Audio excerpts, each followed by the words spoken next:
You're listening to LunaKage and Mr. You Suck's Unnamed Wrestling Podcast.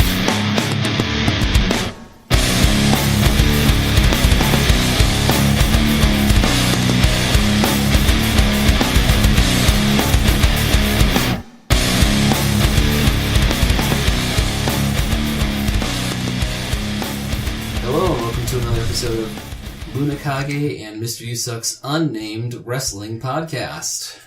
That's right, we are in the Pleasure Dome, as we call it. Sleep Time Pillow Talk episode has been completed. We're back to regular volume. Kind of. I'm still doing pillow talk, but the bass in my voice is so overwhelming you're going to hear me anyway. It's like how Barry White had to be mixed into his songs. He could never stop being pillow talk. Yeah. He was destined to be sensual. I think that if I wasn't so trying desperately hard to be silly to make friends and just talked like this my entire life, I'd probably have 3 kids by now. Mm-hmm. Yeah. I got a very sensual voice. Barry White was a sweaty bastard. Yes, he was. And he had many albums and probably a lot of sex in his life. Yep. You've got it, my friend. I do. I keep it locked away, just like my hair. Mm-hmm.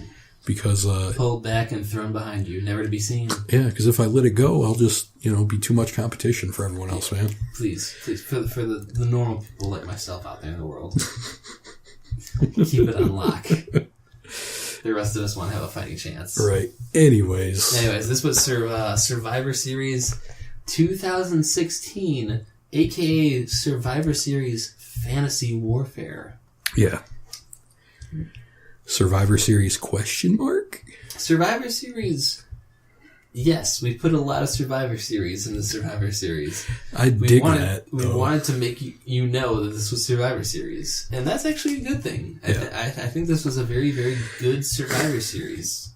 Yeah. It felt like a big four for once in a while. I think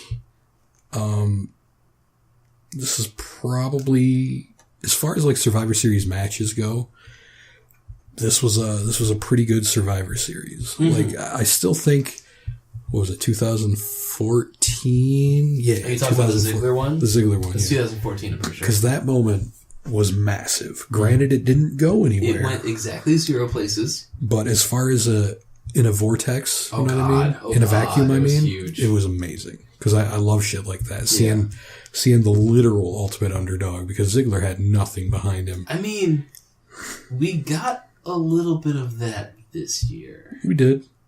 We'll get to it in due time, but this was actually...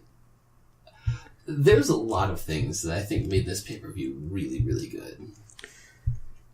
I don't know if I'm overvaluing it, but like...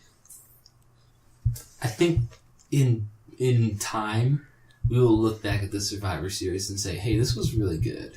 Yeah. This was really, really good. I'm mainly waiting for... As far as the main event goes, I'm waiting for where they go with it. Because if they don't go anywhere with it, and this is just literally like the exclamation point on the whole thing, then I don't know how much I like it. The future kind of depends on how well this will age, but I think in the moment right now, this was a really, really, really good Survivor Series. Yeah. Anyways, so the pre-show kicks off. We have our notable panel of Renee, Booker, Lita, and the greatest heel in the world, Jerry the King Lawler. Yeah. Wearing a exceptionally gaudy dress shirt with like tiger Egyptian print chest and then black and white striped sleeves, making sure that he has a fashion sense worth driving heat. Because, he knows how to get heat in a small space. I feel like he doesn't like those shirts. He just wears exactly. it. Exactly. Yeah. That's why I felt like he wore douchebag tees. I remember that too.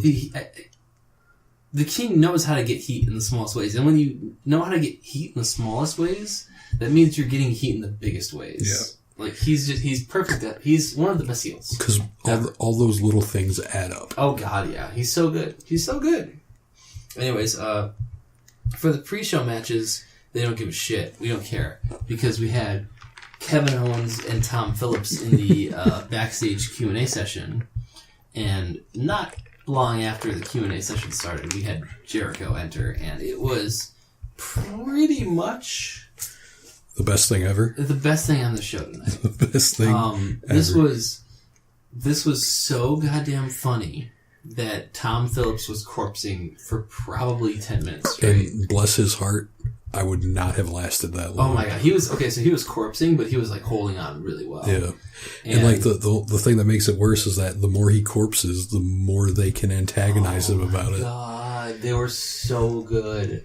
They were so good. This was like we've talked in the past about how like New Day has had good Q&A sections on the pre-show. Heath and Rhino have had good Q&A sections on the pre-show. This was amazing. Yeah. This was unbelievably funny. Yeah. No notes really needed for this. Just watch it. You have to go out and watch this pre-show. Like if you never watch pre-shows because you think they're worthless, understandable. Completely understandable.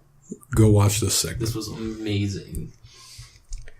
So our first match for the pre-show is Team Cruiserweight Heels versus Team Cruiserweight Faces. So Arya Daivari, Drew Gulak, and Tony Nese versus Noam Dar, Rich Swann, and TJ the Perkins Mega Man. This is kind of your last really big Cruiserweight showcase before 205 Live starts after SmackDown. And the action is really, really good. This was a good match, I felt. Yeah. There's a hilarious production botch early on where you can tell that Renee is trying to talk back to someone in production. Was that Renee? I'm pretty sure it was Renee. It sounded like it might have been JoJo. Is she still with? It was either Renee or maybe Lita, but I'm pretty sure it was Renee. No, Lita's got a very... It wasn't JoJo, I'd say. I had to put my bets on Renee. I mean, at first I thought it might have been Renee too, but it's still, I don't know. It's not really important who it was. No, the greater point is that one of the female personalities on the mic was talking to production to make sure their audio values were correct. But sadly, those audio values were being broadcasted over the main feed, and actually all the audio from the match was cut out, I'm pretty sure, and you just heard Renee being like, "Can you hear me?" Yeah, because how are my levels? The commentary was like cut out for a while, and it felt like the house mics were cut out for a while too. Not to say that this match had a ton of pops or anything, but like a dead silent crowd is pretty easy to recognize, and these people were like radio silent. Yeah, but they weren't radio silent for now because this was a really good match. They have the potential for being big crowd pleasers. They just need to have their space to grow, you know? Swan gets a hot tag, and the crowd really pops for his vertical leap snap Frankensteiner. And eventually the match turns into a six-man schmoz. Nese, Gulak, and Dar all end up diving to the outside, and TJ tries to do a suicide dive as well, but the ref turns and stops him. And gets massive heat. You know, the ref gets booed out of the house. And so TJ, once the ref turns his head and tries to collect all the people on the outside, TJ does a suicide dive over the ref and gets a massive pop. It was really, really great pre-rehearsed spot. Spots like that really help people. Yeah, and I missed all this because, like, I was going through some, like, weird, oh shit, are we losing the house type shit. Thank goodness Luna's not going anywhere. Yeah, it ended up being like a total false alarm. Turns out we're not losing this house, we're losing a house that they already sold. Exactly. So it's like it's all good. You sent this to the wrong place, my dude. Yeah, anyways, the finish is Swan hits a Super Mario 64 triple jump standing 450. What? He goes like 1, 2, triple jump 450. Oh, man, I wish I would have seen that then. Yeah. Because I used to watch Chrono Speedrun Mario 64, and as much as I dislike that game, I know, send your hate to the only LunaKage on Twitter. As much as I dislike that game, I really enjoyed watching him speedrun it, and I would constantly see him do that move. One of the first times I ever met Chrono, I was at Chrono House, and I heard him in the back room, and I'm like, just from the sounds alone, I feel like he's speedrunning this game. Yeah. Because I think Super Mario 64 is an amazing game. I mean, most people do. Not because it's a good game, but because in today's day and age it's relevant. And I mean, so is Call of Duty, though. No, consecutive versions of Call of Duty are relevant. No one's still talking about Call of Duty 2. I mean, people are still talking about Call of Duty Modern Warfare. It got a remake. Okay. Modern Warfare, I'll give you that. Put that in perspective. A remake of a shooty pew pew war game. Like, what? Isn't every sequel a remake? Like, yeah. I don't indulge in those games, so I don't know. But it's like, isn't every single one just the same shit? I'll give Call of Duty credit where Call of Duty deserves credit. Most of those games are like different in very small ways and actually very fun. Mm. But the thing I like about Super Mario 64 is that the base game lends itself very well to being adapted. And there's a ROM hack called Super Mario Star Road that's actually really fucking good. We're gonna do a shameless self promotion of what used to be our old channel, which is Jay's personal channel. Hi. But I saw that you had a Let's Play or whatever. Was it a Let's Play? It was a Let's Play. It's a half done Let's Play, and I intend to start it back up again, even though I haven't played the game in 3 years. So if you like ROM hacks and you like seeing or like hearing the dulcet tones of Mr. J. Gary's voice, then I suggest you check out our old channel, the one that used to be the location of these podcasts. Yeah, Mr. Usuk9, MRUSUK9. It was Brian. That was Brian. Hey, Brian trying to call me. You should tell him to hop on the podcast for a second and see what the fuck he's got to say. I don't know. He probably hasn't even seen the pay-per-view yet. Oh my god, ask him. It's only 11. Spoiler alert, this ended early. It did. This ended way early. Half an hour early. Which is more than enough to bump it up to a great pay-per-view, because anytime a WWE pay-per-view ends early, you're like, oh my god, this is amazing. Yeah. Anyways, Swan hits the Super Mario 64 triple jump standing 450 on Davari for the win. The next pre-show match is Kain versus Luke Harper. I thought you were about to say Lucario for a second. Oh my god. The Pokemans. Lucario The Pokemans. versus Ganondorf. Oh shit. That's what this match was. Big, slow, meaty match. Two monsters. Meaty match. I mean, it's just, they're hitting each other in Wake Up. What can I say? Yeah, you're right. We were hoping that Kain wouldn't win because we all love Kain, but Kain likes to put people over. But Vince has other ideas because Kain is a monster that he's had in his repertoire for literally 20 years. Yeah, like, it's honestly kind of hard to get mad at it right now. Oh god, it's so hard to get mad at it. It's like, if you know anything about Vince McMahon and the type of wrestlers he likes, then Kain is maybe the single greatest example of what he wants.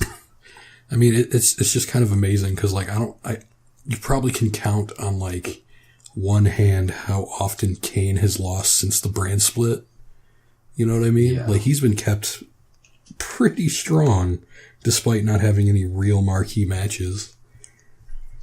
Like, Vince just wants Kain to be successful, and Kane's like, but I want to put people over. So, spoiler alert, Kain wins over Luke Harper, not putting Luke Harper over. Yeah. But the only reason why Kain wouldn't contest this is because Kain is a company man, and he does what he's told. So, tragically, Luke Harper does not get a win. But, one second, let me see.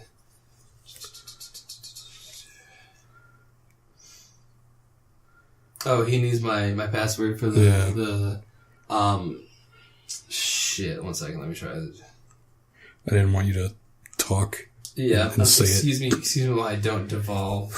Right. Like, especially since, like, I tell you to edit it out, but I'm relatively sure you don't edit these episodes at all. Oh, God, no. There's only one time where I've done it. And that was to censor me. Oh, yeah, you know it. You had to be stopped somewhere, my man. You cannot stop progress. If you want to call it that. Oh, yeah.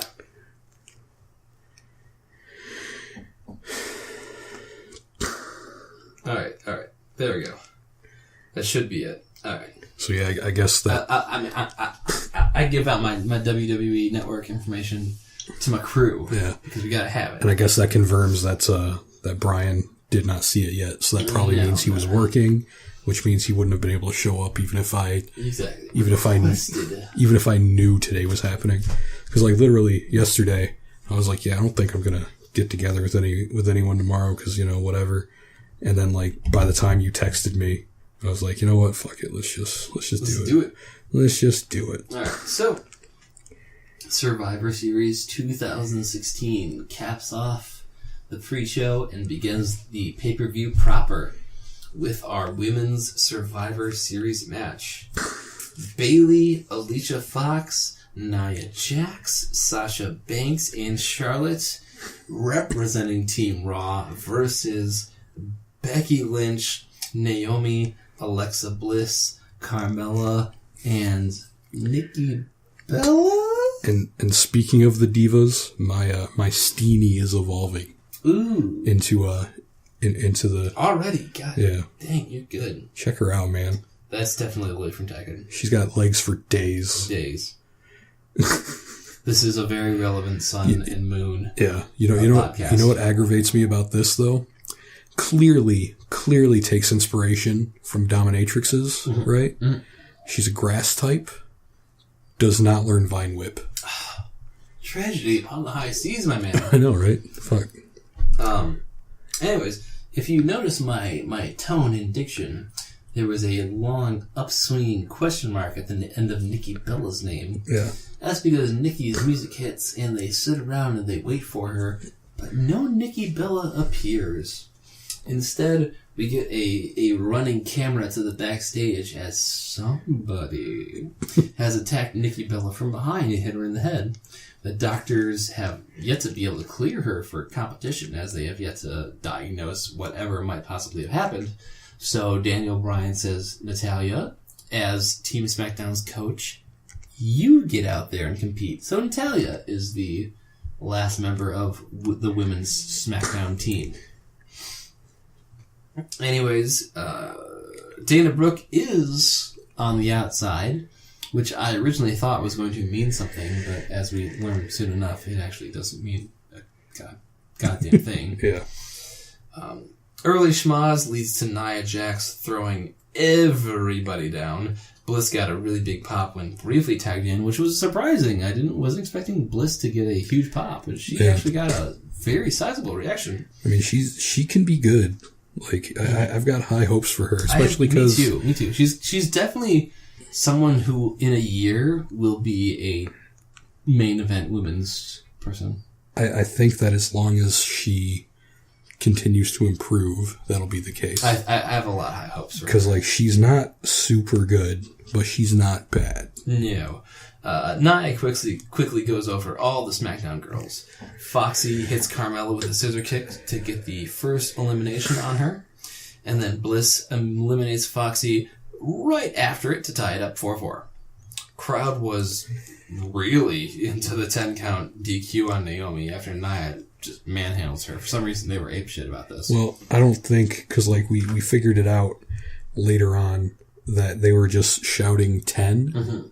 So they were doing that for this too. Mm-hmm. So like whenever the ref was counting throughout the night, they were just chanting 10. Now, this leads me to believe, because neither of us have seen NXT TakeOver. No, we missed it. I cannot imagine that Ty Dillinger went over Bobby Roode. It's possible, but again, I doubt it too. I highly doubt it, because Bobby Roode is obviously going to he's got rocket on his ass, and Ty Dillinger has been an extremely good enhancement talent, because I think he's too good for the word jobber. Yeah. So, we'll see how that works. Maybe, I think Ty Dillinger is from Canada, so that might be it. Anyways, Naomi gets a DQ count out from Nia. Natty gets a huge upset in rolling up Sasha, who really didn't do anything this match. Yeah. Sasha did not have much of a part at all.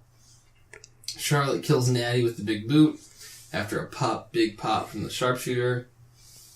Nia Jax decides not to sell her way to a tap from the disarmer, giving Becky an elimination. Nia attacks Becky afterwards. Bliss gets booted from Charlotte. I lost myself in my notes. She gets booted and pinned from Charlotte. My apologies. Becky is the sole survivor versus Charlotte and Bayley. After a big struggle, Bayley hits the Bayley to belly on Becky and wins it. Charlotte attacks Becky after the match to show... Oh, sorry, my apologies.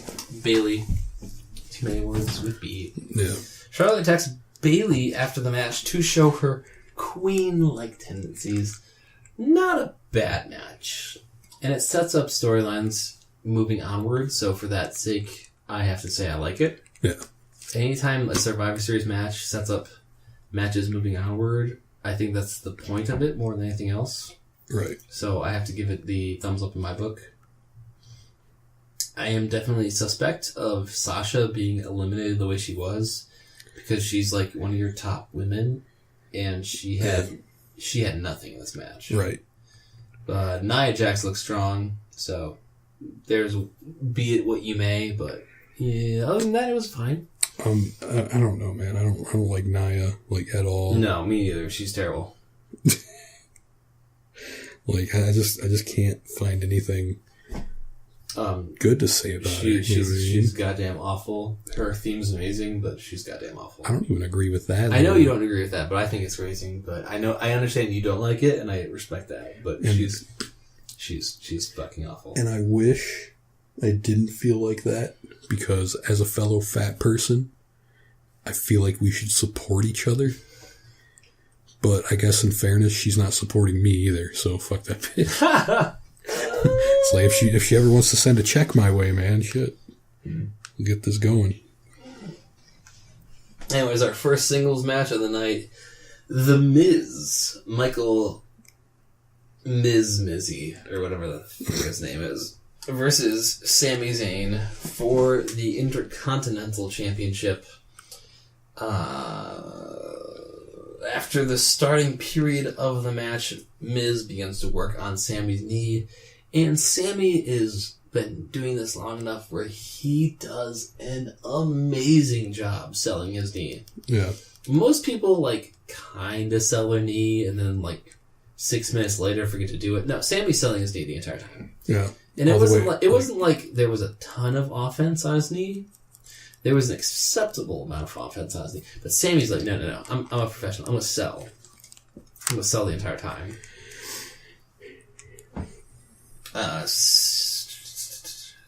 He doing his suicide dive flip, he even limps his way through it. Yeah.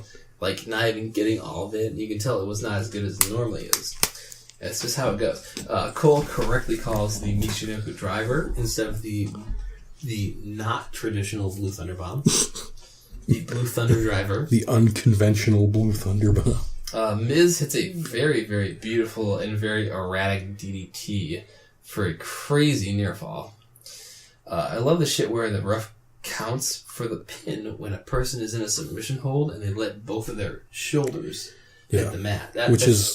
Which is normally only seen with a figure four. Oh yeah, it was great.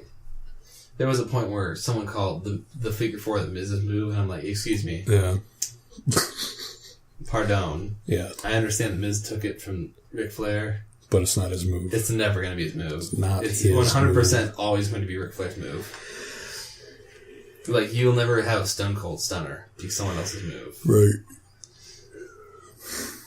Sami reverses a figure four.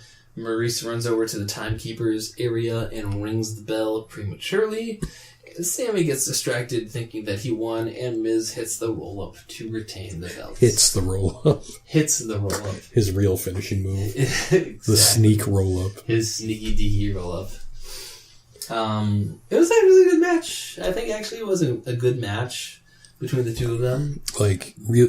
Real talk, I paid zero attention to this match. I understand that.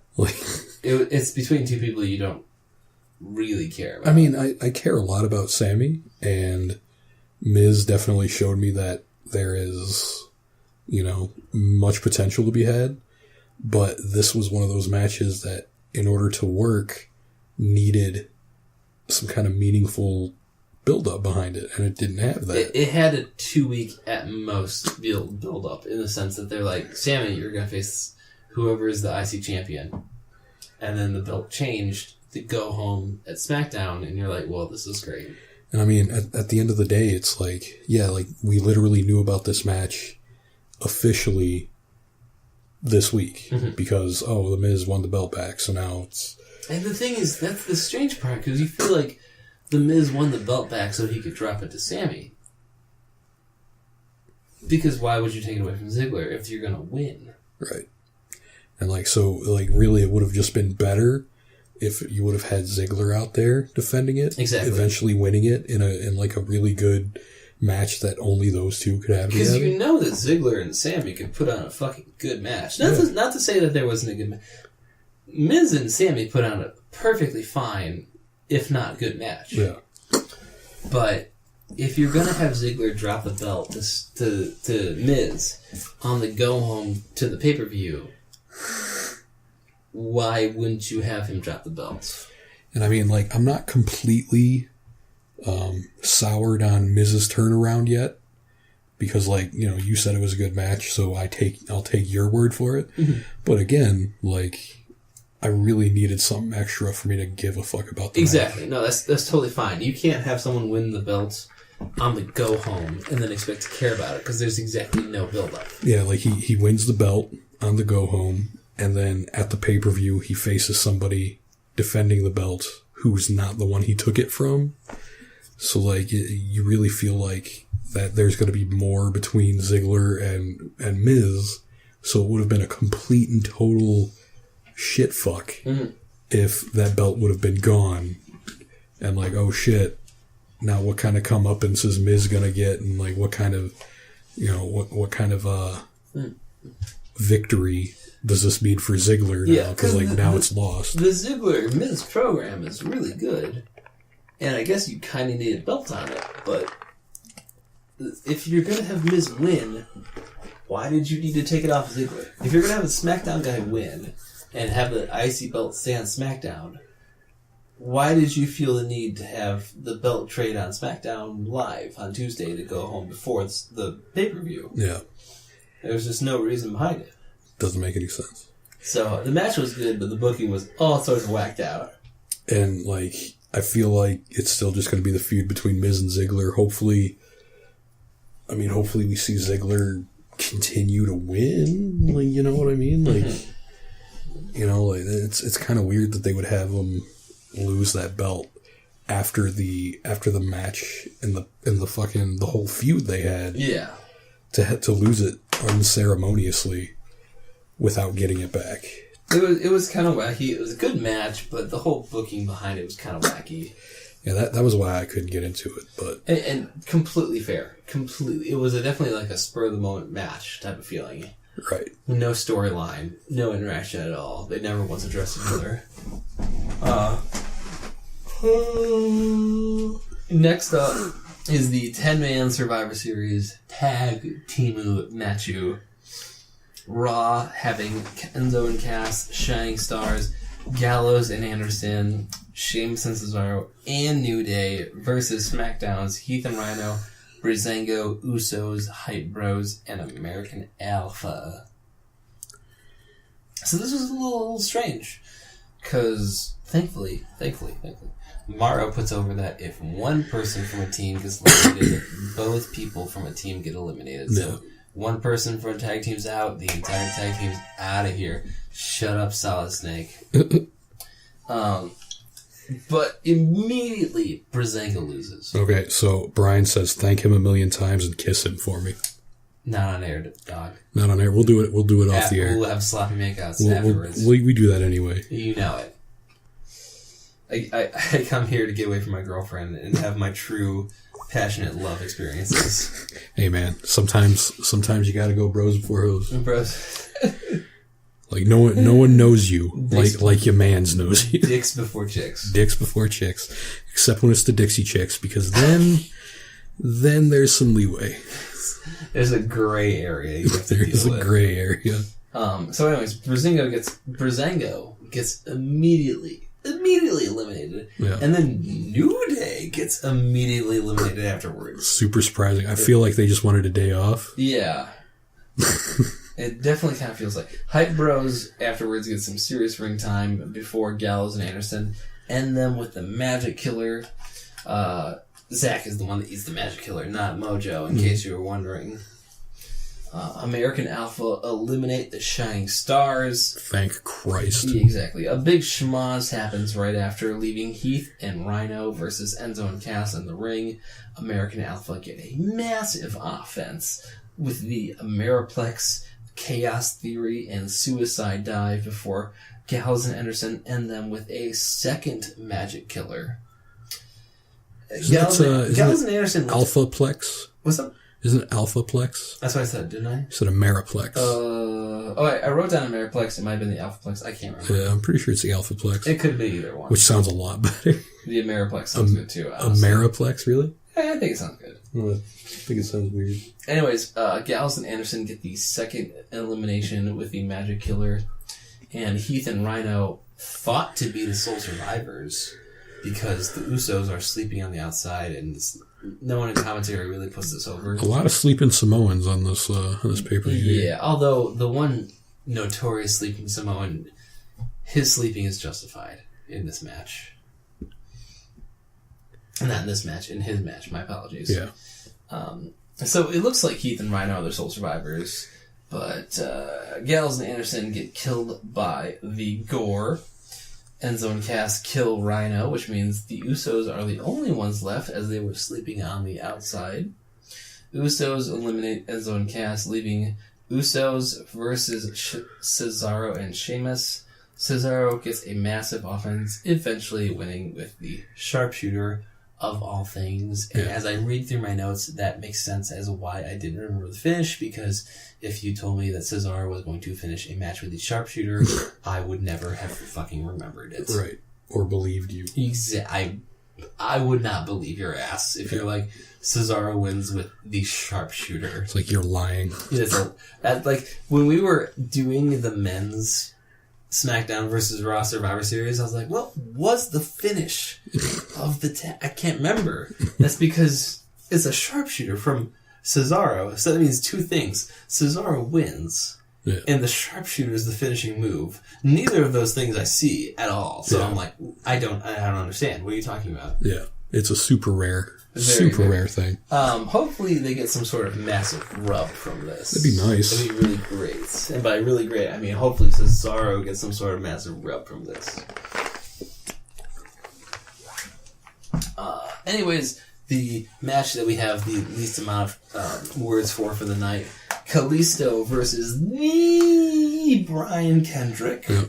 For the Cruiserweight title. If Blacktastic is listening, that was the call for the Blacktastic that I did to Brian Kendrick, because they share the same gimmick. Blacktastic? Yeah, the Ohio Marvel player. Oh. I work with him every once in a while. Does he listen? No, probably not. No, but I can tell him that I called him out at some point. Well, I'm not sure. He probably should listen. He probably should. Because as far as I know, black people like wrestling. I mean, you're not wrong. I assumed he was black, considering his name's Blacktastic and he's a Marvel player. He's Blaxican? That's even better. Bobby Cruz? Bobby Cruz? Yeah, he's a good guy. I've known him a long time. He's good. Good guy. Anyways, Kendrick comes out in a purple leather jacket and Galaxy tights, and that's pretty much it for the match. I mean, that's all we watched. We went to Checkers because the thing is, if Miz wasn't going to drop the belt to Sammy, then why would Brian Kendrick drop the belt to Kalisto? Because if Kalisto wins, the entire division goes to SmackDown. Yeah. And if Sami Zayn's not getting the IC belt and bringing that shit to Raw, then why the fuck are they going to send that shit to SmackDown? Yeah, there'd be way too many belts on SmackDown. So we all assumed we knew that regardless of what happened, Brian Kendrick was keeping the title. Yeah. And we were right, because looking it up right before we started recording, we found out that Baron Corbin came in, interfered, and got Kalisto DQ'd. Exactly. So yeah, that feud's still going on. And our next match is the biggest match of the night in terms of length. The Survivor Series match, Raw and SmackDown Men's 5v5. Yep. This match actually went on way longer than I was expecting, but at the same time, it never felt like it was going on too long. Yeah. I think that was a really beautiful part of it. Because the opening segments, like, it went on a really, really long time before there was an elimination. Yeah. Like, a massive, massive long time. In regards to Shano Mac being on the SmackDown team, Otunga makes a Battle of the Bulge reference and then says, "I'm not talking about Kevin Owens' stomach." Yeah. Which is like, thank you, Otunga. You can be right once every couple months. Yeah. And like, clap, as a fat man who loves indulging in anti-fat people humor, self-depreciating, self-depreciative, especially because I am usually my favorite target for that humor. Oh yeah, I definitely appreciated that show. It was a good call by Otunga. Yeah. That's the only thing I'm going to say about Otunga the entire night, by the way. That was the only time I noticed him say anything. Oh, God, honestly. that's the only time I noticed him say anything. There are so many people. Speaking of that, I don't remember any commentary during the main event at all, actually. No. Commentary took a back seat. It was really understated. So many people got on their feet for Dean doing a suicide dive through the ropes. The match devolves into a massive schmoz as Owens top rope cannonballs everybody. Strowman eliminates Dean, of all people, for the first elimination with a running Oklahoma Slam. That was after Dean and AJ got into it. Just minorly. The real getting into it was soon to come. Strowman cleans house, including nearly killing AJ by throwing him over the ropes in a crazy, unsafe-looking manner. Yep. But it ended up looking better in replay. However, it still looked really dangerous. Thank you, Solid Snake. Strowman and Bray have a stare down with a little tease of Bray having power over Strowman.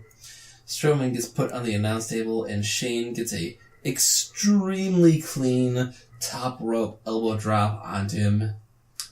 Strowman is up against the count, but before he can enter, James Ellsworth was hiding under the ring as the SmackDown team mascot, grabs his leg and stops him from beating the count and being disqualified in the process. A long set of offense as Owens literally attacks AJ with the list, as in cracking him over the head with the aluminum clipboard of the list, sending the papers flying everywhere. He, however, gets a DQ for this because hitting someone with a weapon is a DQ. You could say that he got blacklisted. Ooh. I knew there was a reason you were coming closer to the mic, and I was like, God damn it, Luna, what are you going to do? What are you going to do here? What are you going to do? The suspense was killing you. Oh my God, it was hurt me. I love that Jericho, after this happened, he was so taken aback by seeing the list in tatters that he took all the time in the world to gingerly pick up the list and hand it to a referee so that it safely left the ring. Yep. In his efforts, he ate an RKO. Yeah. Because he was too busy worrying about the list. Yeah. I mean, the list is... He's like, I'm over because of this. Yeah, the list is the revival of his character. I mean, Jericho's been amazing forever. Yes. I mean, he's always been amazing, but he always needs something new to get him back into greatness. You know what I mean? That's just what it means to be Jericho. Yeah. Because he always finds that thing. Yeah. He always gets what he needs to be a top main event player. And that's the amazing thing about Jericho too. Like, he changes so much. God, he's so good. Whenever guys come back, like part-time guys come back, they always do the same stuff. And it always, it's always over because they come back and they win, basically. Like, the crowd loves them, they come back, they get that fucking win, and that's it. But Jericho, thanks to him being used as like an enhancement legend, he comes, he loses, right? With the exception of WrestleMania, because that was fucked. Well, I mean, like, they give him little wins here and there to kind of quote unquote like build him up for putting people over and stuff.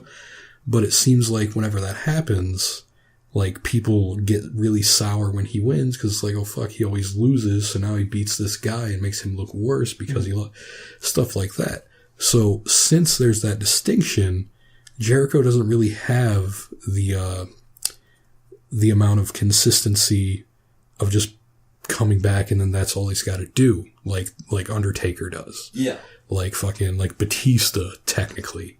Because those guys, they come back, they do the same old shit, they're gonna fucking, and they don't necessarily need to do anything, and whether or not the Smarks like it or not, that's just how it goes. But since Jericho also comes back so often, like, there's like diminishing returns, right?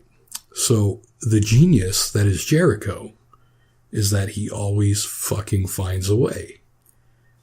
Always. It might start off a little awkward, but once he finds it, it's fucking brilliant. And this whole thing with the list and being Kevin Owens' best friend, like, it's beautiful. It's just proof that Jericho knows what the fuck he's doing. He's one of the greatest of all time. Yeah.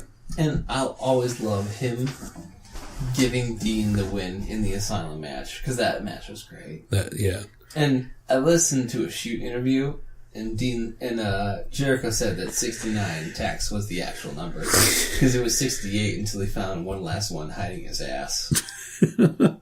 Which is a great place to find the 69th tag. Oh my god, it's hysterical. Jericho's one of the greatest of all time. He will forever be remembered as one of the greatest of all time. Yeah. Is he in the Hall of Fame yet? Not yet, because he's not retired. Fuck? He's not retired yet. Once you're 100% retired, then you go in. But I mean, the King's in the Hall of Fame. Booker T's in the Hall of Fame. But they're not wrestling anymore. I mean, you're right, but still, like, what the fuck? Once you retire permanently from wrestling in ring, then you get added into the Hall of Fame. Because you can't be like a Hall of Famer that still wrestles. It's only for once your wrestling career is over and you become like a secondary or tertiary role, like King or Booker. Huh.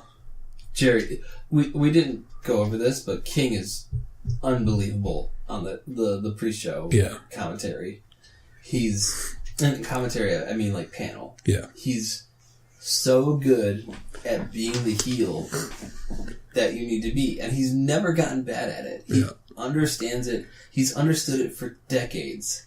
He's just one of the best heels ever. Yeah.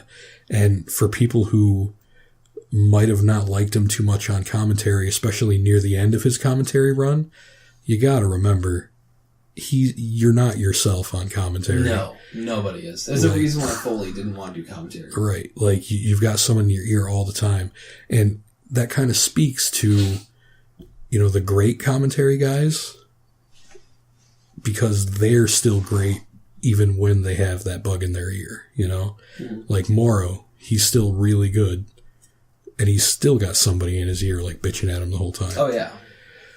So, And Graves has been amazing since he was called up. Yeah, so, like, whenever, like, King would make, whenever you would think he'd want to say something legitimately insightful about being a heel when he was a heel guy, stuff like that, or whenever he was a face trying to actually commentate the match, Vince would probably be in his ears, be like, say something about puppies, and then, like, make a stupid joke. Because that's all King did on commentary, even though as much as I loved those stupid jokes. It wasn't helping him. Yeah, it's like my favorite one, my personal favorite, was when he said, "I dated a redhead once, no hair, just a redhead." Oh my God. That's one of my favorite ones. That's a beautiful joke. I love it. It's beautiful. But for people that didn't like it, I'm sure it had to be a lot of, because like that's the role they gave him on commentary. It's like, don't fucking say shit. That's Michael Cole's job. You just pick on Cole and then make perverted jokes. Alright, anyways, cutting back to the match, because it's not done yet. Well, we needed a little intermission. We needed a break, because this is a long-ass match. Jericho is aghast that the list has been taken from its aluminum clipboard. Randy kills him with an RKO while he's busy fussing about the list and all the leaf papers. It was a really good RKO. It was a really good RKO, too. Leaving only Seth and Roman as the last two on Team Raw. You can tell how this is going. Alright, you know where this is going. Roman gets a hot tag as the crowd disagrees. Roman gets a lukewarm tag. It was maybe a little worse than a lukewarm, I'm not gonna lie. This was not a good pay-per-view for Roman. People were picking on him left and right. Yeah. Toronto's not a good crowd. Not for Roman. Not for Roman. They're smarky as all hell. They were screwed over once before. Their guard is up. Yeah. They're picking their people and they're sticking to it. He gets a shitty Samoan drop, a good Samoan drop, and then a pop-up Samoan drop that looked fucking excellent, which is actually really good booking. Honestly, really good booking. You just get better Samoan drops as you go. Yeah, anyways, he finishes with a Razor's Edge. Shane goes for the coast to coast, and Roman spears him out of the air as we get a not extended, but actually quite quick medical spot on Shane O'Mac for being speared out of the air by Roman. Yeah. Commentary puts this over like a goddamn king. They're like, this was the best spear ever. Yeah. And oh my god, I've never seen a spear so good in my life. Yeah. It wasn't his best spear, let's be honest here. No, it was good, but I mean, it made me think that Roman got hurt more than Shane did. It wasn't a great spear. If you're looking for a great spear from Roman, look at him versus Rusev when he just like takes him out of the air, and Rusev really sells for it. If you're looking for a great spear, you're looking for the main event of tonight. Oh yes, but we'll get there. We will get there. But Roman is completely destroyed after this because he burns all of his meter on using that Razor's Edge and using that spear, which was an EX spear, so that's like 75 meter. It was 3 hits. Yeah. You had to parry it 3 times, right. So as you were going to get railed. There is no way. Anyways, they replay that spear a couple times, and it never looks bad. It never looked like Shane was actually in any sort of dire need for medical assistance. It didn't look like he snapped his neck going to the like I said, if anything, it looked like Roman snapped his neck. Yeah, it didn't look very bad at all. Regardless, Shane is eliminated and Roman is put over big time by commentary. The crowd obviously disagrees. Yeah. I mean, what are we talking about here? It's Roman. Yeah, it's Roman. You know, as someone that hasn't been watching Raw or SmackDown and just watches the pay-per-views like for the past however long, it's really starting to make me feel bad for Roman because like he's still getting all this. He's still getting a ton of negative go-away heat, but he's not bad, and he's in a spot that benefits him now. Yeah, I mean it helps that he's not being shoehorned into the main event of WrestleMania. But exactly. We got a few months. Oh, yeah. We got a few months. Love will find a way. They'll find a way. Love will find a way. He'll be the first member of the Shield to win the Royal Rumble twice. Oh, yeah. Roman gets multiple negative chants for sleeping on the outside, which, in Roman's defense, is totally, totally unfair because Orton and Bray are doing the exact same thing. Yeah. In this situation, Roman, definitely true. Roman's on the outside because there's 2 people in the ring that need to do their thing. Yeah, not only that, but like there's actually kind of kayfabe reason for him to be laid out this time. Because like he got decimated by his own spear basically. And like they even showed that like when he landed that spear on Shane, he was out like a light by himself. And then he got beat up even more by the opposing team. So if anything, I understand him being out of the match this time. Spears are deadly. Yeah. Just ask Edge. Yeah, Edge's own spear was the one that's... Ask Edge. Edge gave himself concussions with his own spear. Dude, Edge should have broken his goddamn neck. He did. Against Brodus Clay? No. Because I saw the spear he gave Clay. Yeah, I believe that was the one that concussed him. That was the one... I mean, that should have broke his neck. That was rough. Yeah, but yeah, spears, if you try at all to do them right, can fuck you up just as bad. Yeah, they're not good. They're easy if you're a football player coming into the WWE. Which he was. Same as another person. Yeah. In this pay-per-view. Spoilers. But there's a certain finesse you gotta have to it. And Roman's spears are fine. Yeah. But they're not like another person's. Yeah. And I know Edge gets a lot of flack for his spears for some reason, but I like his spears. His spears are fine. I like his spears. I thought they looked really good. People call him the running hug. Like, really? I mean, when you're talking about spears, it's kind of a shame because the 2 best spears in the business are Goldberg and Rhino. The Rhino's gore is definitely something else. Like Rhino's gore is just... There's never going to be a spear like it. No offense. There's a reason why it's called the gore. Because it's not a spear. Yeah, your guts just end up all over the floor. Exactly. It's better than a spear. Yeah. It's the advanced spear. It's the EX spear. Yeah, it's amazingly good. Yeah, it's unblockable. Anyways, Roman's getting a chant for being like sleeping on the outside, but Orton and Bray are doing the same thing. Ambrose does a run-in to beat the living piss out of AJ. And this is the moment I was waiting for all match. Oh yeah, you know it was coming. Roman and Seth help defend Dean from the security as they set up for the Shield powerbomb on AJ through the announce table. And then Rollins gets the pin inside the ring on AJ, eliminating him. With the Wyatt family versus the old Shield minus Dean, Luke Harper shows up to turn the tide in SmackDown team's favor. Orton gets a big ol' RKO so Bray can get the pin on Seth. Roman is now the sole survivor, so it's time for push Roman, make him look strong. Yep, I was waiting for it. Oh yeah.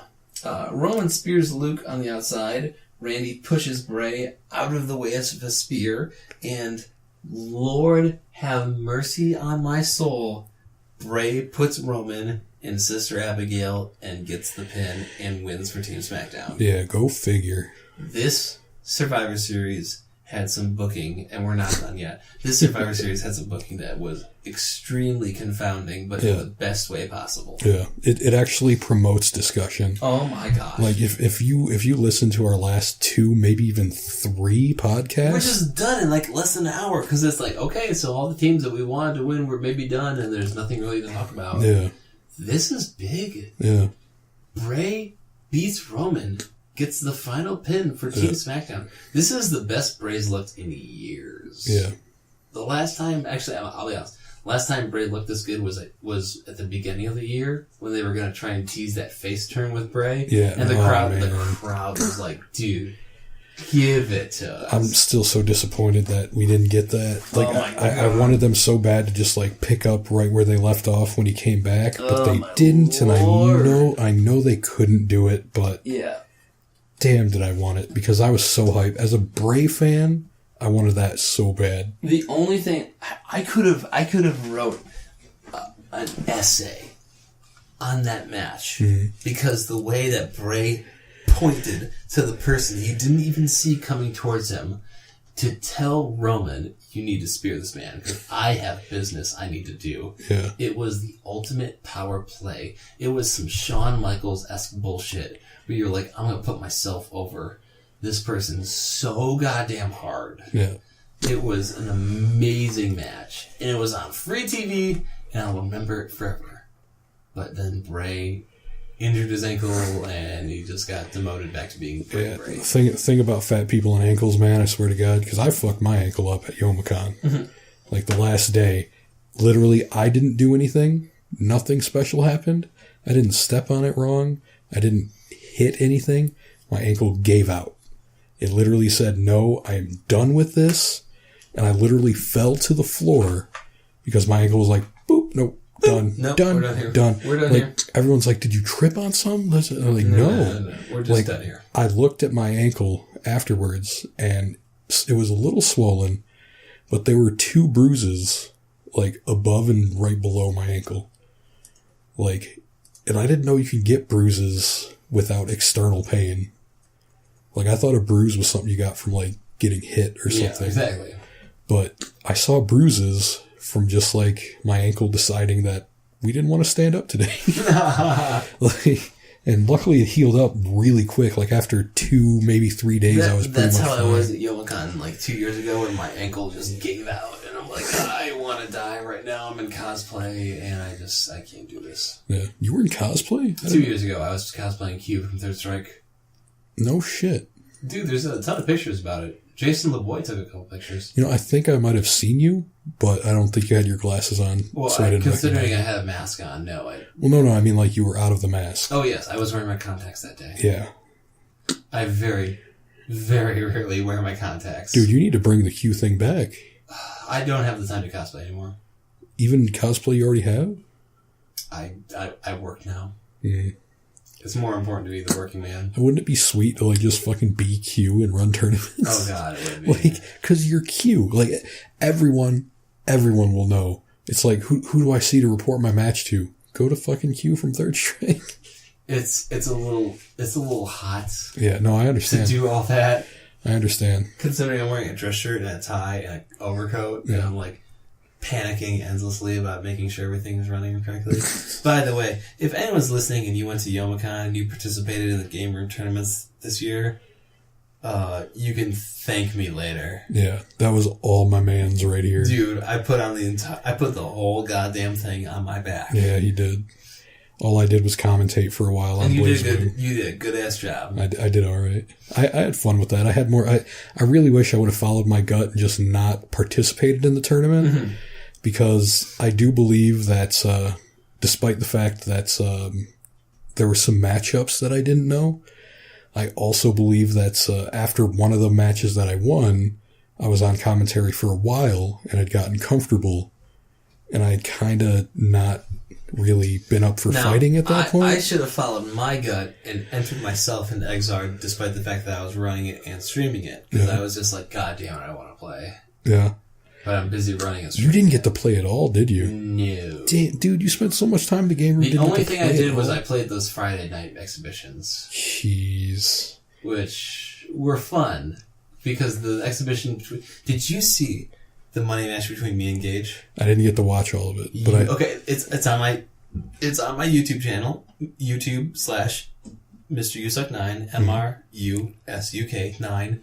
It's an hour long, but it's worth watching. Yeah, 100% worth watching. Sadly, there were so many unfortunate things that happened. Yes. With mine, because at first I couldn't get anybody. Then I found somebody. Then he calls off. Then we try to get somebody else. Then he says he doesn't want to do it. Then I find some, like, rando that I kind of know from cons who's willing to do it. Then we go to stream it. It doesn't work on the TV. Then we go to the other TV. It won't fucking recognize the streaming device. It was a shit show. Then we do it, like, honestly, at that point, after all that trouble, it would have been anticlimactic and a waste of time if it actually got streamed. Because I 5-0'd him, one of them being an Astral, so it would have been like, oh. Squash match. Yeah. But I mean, like, it would have been cool to, like, kind of, stroke my ego a little bit. Oh, exactly. Especially after... Dude, trust me, I had a stroke my ego match on that card. Oh, did you? Oh, God, me versus Marvin.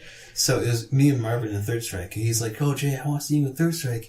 And he was going to put money down. And, like, before the match, he's like, you know what, I don't have the money for it. I'm like, you know what, I'll let you bitch out on this one, Marvin. Because you know that you were going up against me.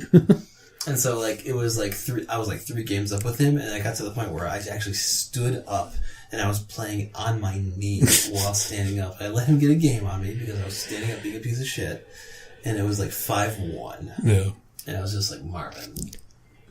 Yeah. He's like, I'll give you the money next time we gotta do this. I'm like, yeah, you better. Yeah. Like, boy. I remember it was the fourth out of the 5 matches where I astraled him. And it was my favorite kind of astral. Because, Noel's astral now is a counter. Most people use it as a reversal because, it's a great reversal. Me, I use it as an anti-mash tool. When I'm staggering and I got that full stick of butter and my portrait's flashing, I will do 5A, wait, 5, astral, and then if I see your sprite move, because, like, staggers, they make your opponent want to mash. Got him. So what better way to say stop hitting buttons than the astral? than the fucking astral? Got him. Anyways, we got one last match on the night. Do we? Survivor Series had very low amount of matches, but they were very long matches. However, we must stress that Survivor Series, as we will discuss soon, ended half an hour early. Yeah. Half an hour early. Which is pretty big considering WWE. Yeah. But the last match of the night, Brock Lesnar versus Goldberg. So, we're like, okay, we're going to get some entrances. Brock's entrance is completely normal. Nothing really strange from it. We get Goldberg's entrance, which could have maybe gone on 30 seconds more, to be honest. It was a little quick, but it was totally a Goldberg entrance. Yeah, it was definitely 100% a Goldberg entrance. He looks completely the same. In 12 years, he has not aged a day, other than the fact that his goatee is now white. Yeah. He looks very much like the Goldberg of days past, 100%. His pyro matched up perfectly with his entrance. And then we get in the ring and we're like, okay, what's going to be? Brock pushes Lesnar. Brock pushes Lesnar. No, I'm not the only person who's done that. I know. I'm not on WWE's payroll. Everyone on WWE's payroll has been like Brock and the Beast. And Brock and Goldberg. Yeah. Because Goldberg is pretty much the WCW version of Brock. Yeah. So, Brock pushes Goldberg. Goldberg no-sells it. Hits a spear. And you're like, oh my god, he hit a spear so early in the match. Yeah. And then Brock's like, let me stand up. Hits a second spear. Yep. Oh my god. And these spears look good. Yep. Because Goldberg can do a good spear. Yep. Goldberg knows how to do a real ass spear. These are not Roman Reigns baby spears. No. These are good spears. And we're like, oh my god. It's like 2 minutes in, and he's hit 2 spears. Yeah. And then Goldberg hits the jackhammer and gets the 1, 2, 3 and squashes the ever-loving piss out of Brock Lesnar. Yeah. And we're done. Yeah, that was it. That was it. And that was it. It was fucking awesome. It was fucking great. I mean, yeah. Like, again, I don't know how I'm supposed to feel about it. Like, I guess it depends on what happens next. Yeah. Like, it's 100% about what happens next. Exactly, because you have to understand that Vince would not give that away. You would think, right? Unless Brock has really pissed off people in the back. Yeah. And looking at Brock the past year, it's totally understandable why Brock would have pissed off people in the back. Yeah. Brock at SummerSlam, it wasn't a match. And then Brock hardway opened up Randy Orton and gave him a concussion. Mm-hmm. And Brock told people going into that match, oh, don't worry. I can open someone up safely the hard way. But Randy had a concussion. Yeah. And you can't, and Randy's a star child in Vince's eyes. You can't openly give him a concussion and not expect some consequences. Yeah. And we had Brock versus Dean in WrestleMania. And that match sucked because, as Dean reported at the Stone Cold podcast, he had a ton of ideas, and Brock didn't want to do them. Didn't want to do it. Nothing on. I do think that Brock did need to be knocked down a peg, and if that is what this match was, so be it. I want that to happen because I don't like Brock Lesnar anymore. Over the past year, I don't like Brock Lesnar. I do still think he's an attraction, but I do think he's been getting diminishing returns from the kind of matches he's had. Like, seeing him squash John Cena was great because that had never happened before. Mm-hmm.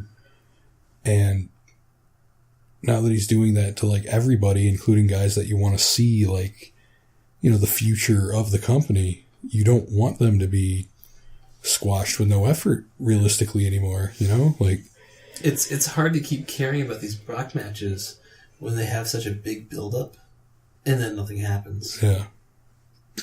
Because it was the same way at Roadblock before Mania, and then at the Royal Rumble was probably the last time that Brock had a real match during the Rumble, because he actually laid out the Wyatt family pretty convincingly.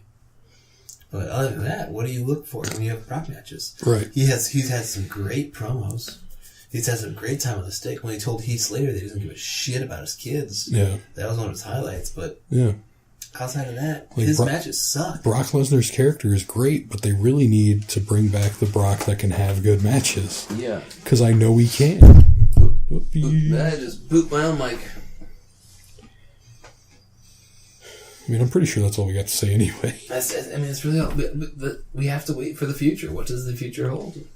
I mean, not a whole lot happened at Survivor Series. We'll probably have to wait till the Rumble, too. Yeah. You have to look at what happened throughout this pay-per-view. The belts were defended, so they're not switching sides. The tag team Survivor Series match didn't lead to much of anything in terms of storylines. There's not a whole lot you can go for. Mm-hmm. The women's didn't go for a whole lot of storytelling. The men's definitely did. That was a great Survivor Series match. There was lots of storytelling there. Braun Strowman looked fucking huge coming out of that. Dean Ambrose attacked AJ Styles. You had a brief Shield powerbomb moment with some teasing of powerbomb, Shield happiness between the people. And Goldberg squashed the shit out of Lesnar. So, if you're going to bullet point this pay-per-view, it's extremely easy, and there's not a whole ton of surprises, but it was really good pure pay-per-view. Yeah. I actually liked it a lot. Yeah, it was alright. I thought it was a really good pay-per-view. I think it was a combination, appropriately enough, right down the middle between how I feel about Raw pay-per-views and how I feel about SmackDown pay-per-views. Exactly. It was half an hour early. Yeah. It ended half an hour early, and I'm like, I'll take that. I will take that. I think you'll notice that we're going to get that a lot. I hope so. I think so. I hope so. I feel like I've heard through the rumor mill that they're going to dial it back on the bi-weekly pay-per-views because it's not giving them the network returns that they were hoping for, which is good because people don't need that often. Right. Not at all. Not at all. But anyways, I think that's it for us. I think so. Well, yeah, I mean, Survivor Series was pretty good. I'd recommend going out and watching it. There's a lot of really good moments, but there's not a whole ton to talk about because whatever didn't happen didn't lead to a whole ton of discussion, and there's not like a ton of like new feuds to build off of this that you can really speculate about. It's really just the return of old feuds. Yeah, it's building on a couple old feuds. So I mean, I guess that's it for us tonight. That's it. For UWP, this is Mr. Usuck. This is LunaKage. And we'll catch you guys next time. All right, adios. Boy.